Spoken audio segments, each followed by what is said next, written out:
Hi hello எல்லாருக்கும் வணக்கம். So இன்றைக்கி நம்ம என்ன வீடியோ பார்க்க போகிறோம்னு பார்த்தீங்கன்னா இந்த Q&A சீரிஸ்க்கான பார்ட் 2 வீடியோ. ஸோ இந்த வீடியோவில் உங்களுக்கு எல்லா கொஷின்ஸுமே கவர் பண்ணிவிடுவேன். லைக் மேக்ஸிமம் ஒரு 6 கொஷின்ஸ் நான் இதில் ஆன்சர் பண்ணுறதுக்கு பார்க்குறேன். ஸோ ரொம்ப டிலே பண்ணாமல் நம்ம வீடியோக்குள்ளே ஸ்ட்ரைட்டாக போயிடலாம். ஃபர்ஸ்ட் கொஷின் வந்து சேல்ரி அப்படின்ற கொஷின் வந்து நிறைய பேர் ரேஸ் பண்ணியிருந்தாங்க. நிறைய பேர் வந்து இந்த 13K அப்படின்ற சேலரி தான் எனக்கு மென்ஷன் பண்ணியிருக்காங்க ஆஃபர் லெட்டரில், ஸ்டைஃபன்னு சொல்லி மென்ஷன் பண்ணியிருக்காங்க. ஸோ இதை வச்சு எப்படி நான் சர்வை பண்ணுறது, இதே தான் எனக்கு 1 இயர்க்குமே இருக்குமா அப்படின்னு சொல்லிட்டு நிறைய பேர் கேட்டிருந்தாங்க. ஸோ பேசிக்காக வந்து TCSல வந்து நீங்கள் ஜாயின் பண்ணுறீங்க, எக்ஸ்பீரியன்ஸாக ஜாயின் பண்ணுறீங்கன்னா உங்களுக்கு டிஃப்ரெண்ட்டாக இருக்கும் பேக்கேஜ்.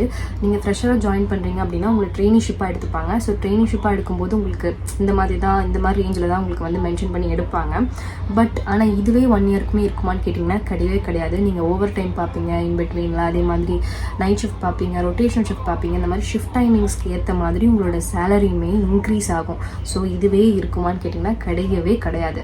ஸோ அதை நினச்சி நீங்கள் வரி பண்ணாதீங்க. ஸ்டார்டிங்கில் தான் உங்களுக்கு கொஞ்சம் கஷ்டமாக இருக்கும். நீங்கள் வேறு டிஸ்ட்ரிக்ட்லேருந்து வந்து இங்கே ஒர்க் பண்ணும்போது உங்களுக்கு வந்து பிஜி ரூம் செட் ஆகாது, ஃபுட்டு செட் ஆகாது.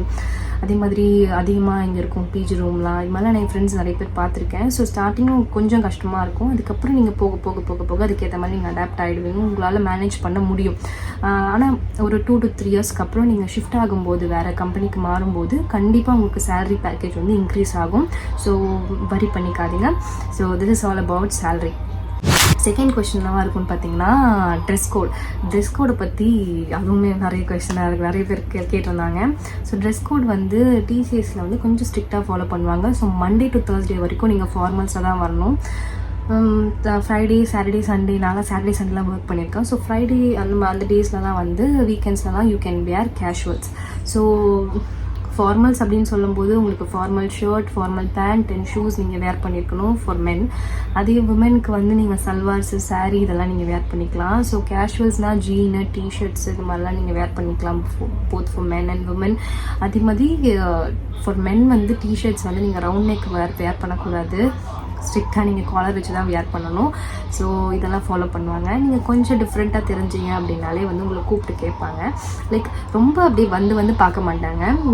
ஒரு வேளை டிஎம் கண்லேயோ அல்லது மேனேஜர்ஸோ யாராவது பார்த்தாங்க அப்படின்னா ஜஸ்ட் கூப்பிட்டு கேட்பாங்க, அவ்வளோதான். ஸோ மற்றபடி this how it is working in TCS. So இந்த மாதிரி தான் இருக்கும். ஸோ அடுத்த தேர்ட் கொஸ்டின் போயிடலாம். ஸோ தேர்ட் கொஸ்டினை பொறுத்த வரைக்கும் shift timings. So shift timings வந்து TCSல உங்களுக்கு இது இப்படி தான் இருக்கும், இந்த ஷிஃப்ட் டைமிங்ஸில் தான் ஒர்க் பண்ணணும் அப்படின்னு சொல்லிட்டு ஃபஸ்ட்டே சொல்லிட மாட்டாங்க. நீங்கள் செலக்ட் ஆன உடனே நீங்கள் எப்போ ஆஃபீஸ்க்கு போகிறீங்களோ அன்றைக்கி தான் உங்களுக்கு தெரியும் உங்கள் ப்ராஜெக்ட்டுக்கு ஏற்ற மாதிரி உங்களோட ஷிஃப்ட் டைமிங்ஸ் என்னன்னு சொல்லுவாங்க. ஸோ பேசிக்காக TCSல வந்து உங்களுக்கு இந்தியன் ஷிஃப்ட் இருக்குது, அதான் 9 to 6 ஷிஃப்ட் இருக்குது, UK ஷிஃப்ட் இருக்குது, US ஷிஃப்ட் இருக்குது, EU ஷிஃப்ட் இருக்குது, ஆஸ்திரேலியன் ஷிஃப்ட் இருக்குது. இந்த மாதிரி நிறைய இருக்குது. ஸோ ஒவ்வொருத்தவங்க ஒவ்வொரு மாதிரி ஃபாலோ பண்ணுவாங்க ப்ராஜெக்ட்டுக்கு ஏற்ற மாதிரி. ஸோ நீங்கள் போனால் மட்டும்தான் தெரியும். பட் ஆனால் நீங்கள் எல்லாத்துக்குமே ப்ரிப்பேர்டாக இருங்க. வீக்லி ஷிஃப்ட் இருக்குது, ரொட்டேஷனல் ஷிஃப்ட் இருக்குது, 24/7 ஷிஃப்ட் இருக்குது, ஸோ மந்த்லி ரொட்டேஷனல் இருக்குது. ஸோ எல்லாமே வந்து டிஃப்ரெண்ட்டாக இருக்கும். So I can't give you exact timings on shift. So this is all about shift timings. So அதே மாதிரி ஃபோர்த் கொஸ்டினுக்கு போயிடலாம். ஸோ ஃபோர்த் கொஸ்டினை பொறுத்த வரைக்கும் கேப் ஃபெசிலிட்டி வந்து TCSல வந்து ப்ரொவைட் பண்ணுறாங்க. ஃப்ரீ கேப் ஃபெசிலிட்டி தான். பட் நைட் ஷிஃப்ட்டுக்கு தான் வந்து cab facility, double way cab facility இருக்குது. என்னோடய ப்ராஜெக்ட்டுக்கு இருந்தது. பட் டே ஷிஃப்ட்டுக்கு வந்து கிடையாது. ஸோ ஏர்லி மார்னிங் ஷிஃப்ட் இருக்குது. ஸோ ஏர்லி மார்னிங் ஷிஃப்ட்னா லைக் 4, 5, 6 உங்களுக்கு ஷிஃப்ட் டைமிங்காக இருக்குது அப்படின்னா உங்களுக்கு அதுக்கெலாம் வந்து பிக்கப்புக்கு வருவாங்க. பட் மற்றபடி வந்து நார்மல் ஜென்ரல் ஷிஃப்ட்டுக்கெலாம் வந்து கேப் இருக்கான்னு கேட்டிங்கன்னா கிடையாது. ஸோ ஆனால் வந்து கேப் ஃபெசிலிட்டி இருக்குது, only depending upon your shifts and your project. ஓகேவா? And it is also free. ஓகேவா? அது தவிர்த்து உங்களுக்கு வந்து ஷட்டில் சர்வீஸும் ப்ரொவைட் பண்ணுவாங்க. ஷட்டில் அப்படின்னா ஒரு ஜங்ஷன் மாதிரி வச்சுருப்பாங்க. ஏதாவது ஒரு பஸ் ஜங்ஷனோ அல்லது ட்ரெயின் பிடிக்கிற இடமோ அந்த மாதிரி. லைக் நான் இருந்த இடத்துல இருந்து போகிறதுக்கு எனக்கு கிண்டி வந்து ஜங்ஷனாக இருந்தது. ஸோ அந்த மாதிரி கிண்டி, கோயம்பேடு, அந்த மாதிரிலாம் வேளச்சேரி, ஸோ அந்த மாதிரி ஏதாவது ஜங்ஷன்ஸ் வச்சுருப்பாங்க. ஸோ அதுக்கேற்ற மாதிரி you can opt for shuttle service also. So அதுவுமே ப்ரொவைட் பண்ணுவாங்க. அது வந்து அதுவுமே ஃப்ரீ தான். So this is all about cab facility. So அடுத்தது வந்து fifth question if I'm not wrong. So fifth question வந்து ஃபுட் ஃபெசிலிட்டி பற்றி கேட்டிருந்தாங்க. எனக்கு ஃபுட் ஃபெசிலிட்டினா எனக்கு என்னடா இப்படிலாம் கேட்குறாங்களேன்னு ஆச்சரியமாக இருந்தது. அந்த மாதிரி டிசிஎஸ்ல எதுவுமே ப்ரொவைட் பண்ண மாட்டாங்க. நம்ம தான் எடுத்துகிட்டு வந்து கட்டிட்டு வந்து சாப்பிடணும். பட் அதை தாண்டி உங்களுக்கு கேன்டீனு அந்த மாதிரிலாம் இருக்கும் உள்ள ப்ரெமிசஸில். அதில் நீங்கள் வந்து காசு கொடுத்து நீங்கள் வாங்கி சாப்பிட்டுக்கலாம். மற்றபடி உங்களுக்கு ஃப்ரீ ஃபுட்டு அந்த மாதிரி எதுவும் உங்களுக்கு ப்ரொவைட் பண்ண மாட்டாங்க. அதை தாண்டி உங்களுக்கு ஆஃபீஸ்லேயே உங்களுக்கு வந்து காஃபி மிஷின் இந்த மாதிரிலாம் இருக்கும். அதெல்லாம் நீங்கள் எவ்வளோ வேணாலும் ஃப்ரீயாக போட்டு குடிச்சிக்கலாம். ஸோ மற்றபடி எதுவும் இங்கே ஃப்ரீயாக ஃபுட் ஃபெசிலிட்டிஸ் அப்படின்னு எதுவும் ப்ரொவைட் பண்ண மாட்டாங்க. So this is all about food facilities. அடுத்தது 6th கொஸ்டின் வந்து என்னென்னு பார்த்தீங்கன்னா skills to join for TCS PBS அப்படின்னு கேட்டிருந்தாங்க. இதுவுமே நிறைய பேர் கேட்டிருந்தாங்க.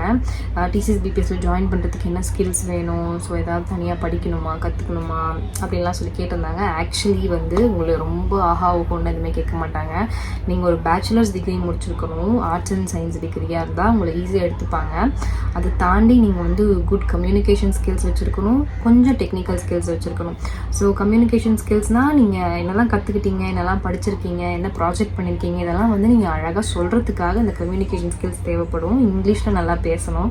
அதே மாதிரி செகண்ட் அந்த டெக்னிக்கல் ஸ்கில்ஸ்ன்றது வந்து கோடிங்கு அந்த லெவல்லாம் கிடையாது. இது வந்து நார்மலாக எம்எஸ் ஆஃபீஸ் யூஸ் பண்ணுறதுக்கு, எக்ஸலு, பவர் பாயிண்ட்டு, இமெயில் அனுப்புறதுலாம் கொஞ்சம் தெரிஞ்சு வச்சுக்கோங்க. அதே மாதிரி வேர்ட் டாக்குமெண்ட்டில் யூஸ் பண்ணுறது தெரிஞ்சு வச்சுக்கோங்க. பிகாஸ் உங்களை ரெஸ்யூமை நீங்களே ப்ரிப்பேர் பண்ணுங்கள். அப்போ தான் இதெல்லாம் நீங்கள் எக்ஸ்ப்ளோர் பண்ணி பார்ப்பீங்க. இதெல்லாம் சின்ன டூல் தான். இதெல்லாம் யூஸ் பண்ண தெரிஞ்சுக்கிட்டு அப்படின்னா உங்களுக்கு ஒரு ஆடட் அட்வான்டேஜாக இருக்கும். இதை தாண்டி நான் உங்களுக்கு கொஞ்சம் எக்ஸ்ட்ரா சொல்வேன். எனக்கு யூஸ்ஃபுல்லாக இருந்ததுன்னு நான் சொல்வேன்னு பார்த்தீங்கன்னா, நான் கொஞ்சம் ஆன்லைன் கோர்சஸ்லாம் படிச்சிருந்தேன். யூடெமி, கோர்சரா, கிரேட் லேர்னிங் இதெல்லாம் வந்து ஃப்ரீ கோர்சஸ் நிறையவே ப்ரொவைட் பண்ணுவாங்க. ஸோ இதெல்லாம் வந்து நான் data analytics course, MS Excel course, அப்புறம் வேறு என்னது அக்கௌண்டிங் ரிலேட்டடாக ஃபண்டமெண்டல் அக்கௌண்ட்ஸ் அந்த மாதிரிலாம் நிறையா அக்கௌண்ட்ஸ் அண்ட் எக்ஸல் யூஸ் பண்ணி சில ப்ராஜெக்ட் அந்த மாதிரிலாம் சின்னதாக பண்ணி பார்த்தேன். ஸோ அதெல்லாம் எனக்கு வந்து ரெஸ்யூமில் போட்டதுனால எனக்கு கொஞ்சம் ஆடட் அட்வான்டேஜாக இருந்தது. ஸோ நான் படித்ததே நீங்கள் படிக்கணும்னு நான் சொல்லலை. அந்த மாதிரி ஏதாவது உங்களுக்கு பிடிச்சது உங்களோட ஸ்ட்ரீம் ரிலேட்டடாக ஏதாவது நீங்கள் கோர்சஸ் நீங்கள் ஃப்ரீ கோர்சஸாக வந்து என்ரோல் பண்ணி நீங்கள் படிச்சிங்கன்னா பரவாயில்ல. ஒரு டிகிரியும் தாண்டி இவங்க வந்து இந்த மாதிரி கோர்சஸ் எக்ஸ்ட்ரா கோர்சஸ்லாம் கம்ப்ளீட் பண்ணியிருக்காங்கன்னு தெரிஞ்சிருக்கும் போது உங்களோட ரெஸ்யூம் வந்து அவுட்ஸ்டாண்டிங்காக இருக்கும். அதை பற்றி இன்டர்வியூரும் பேசுகிறதுக்கு கொஞ்சம் நல்லா ஹெல்தி கான்வர்சேஷனாக இருக்கும். ஸோ உங்களுக்கு கொஞ்சம் ஒரு ஆடட் அட்வான்டேஜ் தான் சொல்வேன். ஓகேவா? ஸோ இதுவுமே நீங்கள் கொஞ்சம் படித்து வச்சுக்கோங்க. உங்களோட ரெஸ்யூமை வந்து சூப்பராக ப்ரெசென்ட் பண்ணலாம். அதே மாதிரி உங்களையும் நீங்கள் நல்லா ப்ரெசென்ட் பண்ணலாம். ஸோ ஒரு நல்ல அபிப்பிராயம் கிடைக்கும் பேசிக்காக. ஸோ இதெல்லாம் தான் நான் ஃபாலோ பண்ணேன். கொஞ்சம் நீங்களும் இதெல்லாம் ஃபாலோ பண்ணிங்கன்னா உங்களுக்கு கொஞ்சம் பெட்டர் ஆப்பர்ச்சுனிட்டிஸ் கிடைக்கும். Not only in TCS PBS, in other companies also your resume will be shining brighter. So அது வந்து ஹெல்ப்ஃபுல்லாக இருந்துச்சு. இன்னொன்று வந்து okay I don't know it's 7th or 6th question ஏதோ இதில் வந்து என்னென்னா அந்த லேப்டாப் வந்து ப்ரொவைட் பண்ணியிருப்பாங்களா அப்படின்னு கேட்டிருந்தாங்க. லேப்டாப் கண்டிப்பாக ப்ரொவைட் பண்ணுவாங்க. நீங்கள் ஃப்ரெஷர்ஸோ எக்ஸ்பீரியன்ஸ்டோ உங்களுக்கு ஒரு நல்ல லேப்டாப் ப்ரொவைட் பண்ணுவாங்க. பிகாஸ் நீங்கள் அதில் தான் ஒர்க் பண்ணுவீங்களே. பட் ஆனால் நீங்கள் வந்து வேலையை முடியும் போது அந்த லேப்டாப்பை நீங்கள் சரண்டர் கொடுத்துடணும், கம்பெனியில் கொடுத்துடணும். அது கம்பெனியோட சொத்து. ஓகேவா? ஸோ அதை வந்து நீங்கள் திருப்பி ரிட்டர்ன் பண்ணிடணும். ஸோ பட் ஆனால் கொடுப்பாங்க உங்களுக்கு ஒர்க் பண்ணுறதுக்கு உங்களுக்கு ஒரு நல்ல லேப்டாப் கொடுப்பாங்க. So I think I have answered all your questions. அதை தாண்டி எனக்கு வந்து நான் லாஸ்ட் போஸ்ட் பண்ண வீடியோவில் எனக்கு வந்து நிறைய பேர் வந்து நீங்கள் எங்கே ஒர்க் பண்ணுறீங்க, நீங்கள் என்ன வேலை பார்க்குறீங்க, இந்த மாதிரி நிறைய கொஸ்டின்ஸ் கேட்டிருந்தாங்க. ஸோ அதுக்கான ஆன்சர் என்னன்னு பார்த்தீங்கன்னா, நான் வந்து இப்போ ஒர்க் பண்ணிட்டு தான் இருக்கேன். அமேசானில் மேனுவல் டெஸ்டிங் ரோலில் I'm working there. So yeah this is all about me. Maybe in ஃப்யூச்சரில் நான் வந்து எப்படி பிபிஎஸ் ரோல்லேருந்து டெஸ்டிங்குள்ளே வந்தேன், ஹவ் ஐ ட்ரான்சிஷன்ட், எப்படி இந்த கம்பெனியில் ஜாயின் பண்ணேன் அப்படின்னு சொல்லிட்டு மேபி இன் ஃப்யூச்சரில் நான் வீடியோஸ் போஸ்ட் பண்ணுறேன். And I hope I have cleared all your doubts. So yeah, so next video நம்ம பார்க்கலாம். Bye. Please do subscribe, comment and also do share this video.